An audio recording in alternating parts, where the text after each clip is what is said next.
tecnología, innovaciones culturales y usos sociales. Según Jesús Martín Barbero, la investigación del impacto de las nuevas tecnologías de la comunicación sobre la sociedad y cultura de América Latina no debe centrarse en los efectos ni analizar sus modos de acceso y uso, sino su incidencia en cuanto a imposición y dependencia, de dominación, pero a la vez de resistencia, de resemantización y de rediseño. Simulacro de la modernización tecnológica.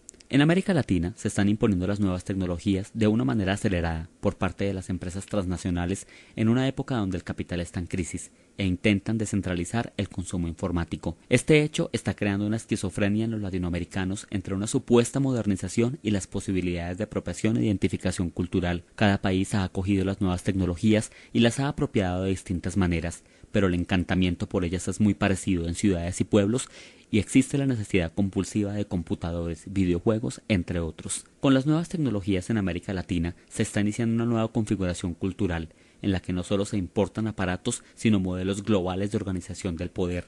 Nos enfrentamos en América Latina a una crisis nacional, que la transnacionalización de la tecnología va acelerando cada vez más, donde lo nacional significa el desconocimiento de las diferencias culturales e impidiendo la identificación del individuo en su grupo social.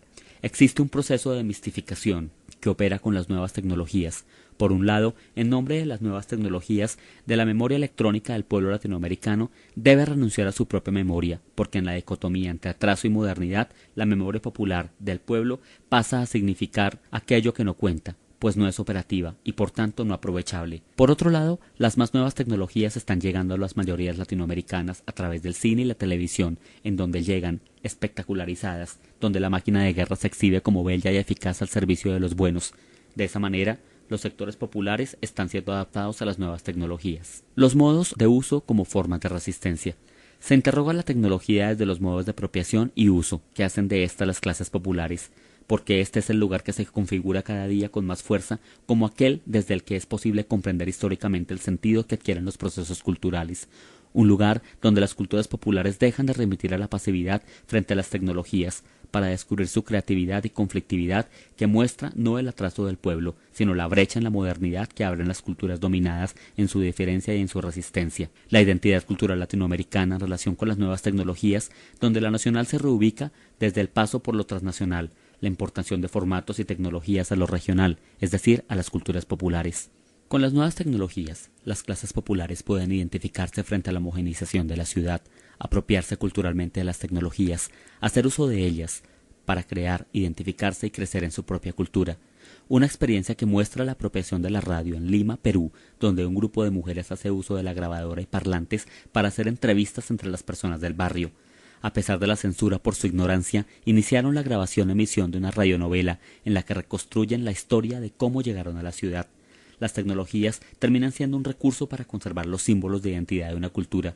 Las tecnologías no son meras herramientas, son la instancia de realización de una cultura y del dominio de las relaciones culturales. Tecnología y cultura, una relación necesitada de historia. Para hablar de esta relación, es necesario saber el punto de origen referido con planteamientos desde McLuhan, haciendo de las tecnologías los protagonistas de los cambios más decisivos, los estructuralistas, que convierten la cultura toda en comunicación, los posmodernos, que desencantan lo poco que quedaba de sentido y se quedan solo con la información. Asimismo, dicha relación se enmarca desde la comunicación, la cual está cargada de significación y enredada de la cultura, sobre todo a la cotidiana. De ahí que hablemos de tecnologías de comunicación y no podamos de ella sin referirnos a los medios, a las esperanzas, a los imaginarios colectivos y a los proyectos de la sociedad. En América Latina se dan dos etapas y dos procesos claves. Primero, el proceso de modernización en los años 30 al 50. Segundo, el proceso de desarrollo de los años 60 y 70. El primero estuvo ligado en sus comienzos a las transformaciones económicas, políticas, pero desde los años 60 la transferencia tecnológica cambia el sentido de la modernización, está vinculada a un proyecto político. El sentido cultural de las tecnologías de la comunicación permite la aparición de las masas urbanas, ya que éstas son el contenido del nuevo sujeto de lo social, que es lo nacional. El proyecto nacional va a estar mediado por el discurso que hace posible la escuela y los medios de comunicación. Las nuevas tecnologías de ese momento, la radio, el cine, son las que hacen posible un nuevo lenguaje, un nuevo discurso social, un discurso popular masivo. De esta forma lo nacional se concibe como una experiencia peculiar. El proceso de desarrollo plasma un proyecto económico, a cuyo servicio estarán las reformas del Estado y la sociedad, Aquí, en los años 50, se presenta la crisis del proyecto del populismo y aparece la desarrollista que plantea que si los países son pobres no es por falta de justicia social, sino porque no producen. En la etapa populista, el Estado era la encarnación visible del pacto social. Ahora el Estado debe ser una instancia técnico-neutral que ejecute los imperativos del desarrollo. Cambian las funciones del Estado y el sentido de lo masivo. Mientras en la etapa populista lo masivo aludía a la presencia social de las masas, llenando las calles, dejando los pequeños hospitales y las escuelas, ahora lo masivo se halla únicamente referido al mundo de los medios. La radio y el cine fueron la gestación de una cultura nacional. La televisión es otro modelo que tiende a la unificación de la demanda mediante un imaginario de consumo que ya no es nacional sino transnacional. Un modelo con tendencia a confundir la realidad con la actualidad, dispositivo de contemporaneación, de sumisión de las diversas temporalidades de que está hecha la América Latina.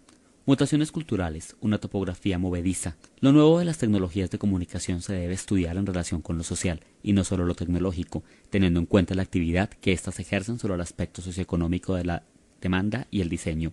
Estas tecnologías traen consigo la economía del tiempo, una instantaneidad de la información que transforma las relaciones, las multiplica, las actualiza, pero a su vez desvaloriza la memoria y las induce a desaparecer. De otro lado, también las innovaciones de la tecnología trastornan la topología de la participación social y política, considerada como la participación del individuo en forma democrática, pero a su vez pueden ser consideradas como mecanismo de control social. Surge así, en esta contradicción, los manuales de uso, materializados en los hábitos y tendencias de nuestra sociedad. Otro elemento importante es la forma como estas tecnologías afectan la forma y funciones del Estado Nacional, al disminuir su capacidad de decisión en el diseño de desarrollo, acompañado por la privatización de lo que se consideraba por derecho público como estrategia para superar la crisis económica, que a su vez lleva a perder la identidad de los medios de comunicación, al no tener en cuenta los usos sociales que afectan el funcionamiento de la sociedad. En tanto se instauran y afectan la cotidianidad, además de reemplazar la función de los partidos y movimientos sociales. Un último efecto es la disolución del modelo masivo de comunicación. Al acabarse la imposición de una programación homogénea, se da la fragmentación de los públicos por la multiplicación de los canales, segmentación de los consumos mediante la suscripción particular al cable y el de la individualización de la demanda a los bancos de datos. Esto posibilita un aislamiento mayor del sujeto y de esta manera generar la venta de información.